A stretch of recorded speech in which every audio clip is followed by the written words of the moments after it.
If you're a US citizen and you want to go to China, I got you. Here's the easiest and correct way to apply for your visa.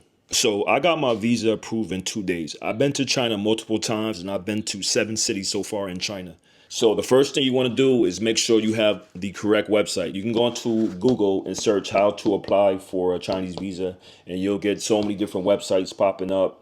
And there's no application fee online. So if you see any websites that say you have to pay before you submit your application, that is not the correct website. So the website that I used was www.cova.mfa.gov.cn. So you could do a simply Google search of COVA. So once you select the right website, it's going to prompt you to select the language that you choose your application to be in. So we're going to select English, and then we're going to go over to North America as a region.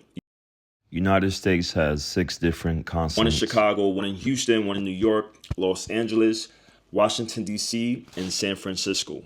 So I'm from New York. At the time, it did not require any appointments. They allow walk-ins. Once you select your location, it should bring you to the official application page.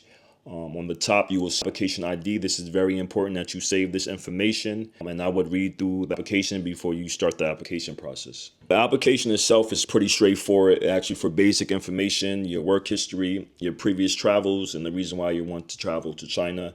I believe it's about 9 pages long. One thing I will say is you want to make sure you put 120 months. That will give you a 10-year visa. You don't want to make that mistake and put 3 months or 60 days, because you're on the visa for that amount of time and things change. You want to make sure a passport size photo. You can either go to a Walgreens or a CVS. I actually took one off my iPhone and behind a white wall, which is perfectly okay. The type of visa you want to apply for is an L visa, which is a tourist visa. And once you double check everything looks good. You would save that application ID and print out the application. You want to make sure you have that physical application before you go to your appointment. They have printers at most of the embassies, but why waste time or delays? You have all your documents when you're showing up to your appointment. Now, if you don't have your application ID, you will not be let in the building. Just remember that. Process is real smooth. You'll grab a ticket, wait for your number to get called, then you'll go to the clerk, submit all your documents. They'll give you a time frame on when your application will be ready. Now, if you're approved, you will go back to the embassy, pick up your visa, and make the payment. I believe I paid under $200 to get my visa.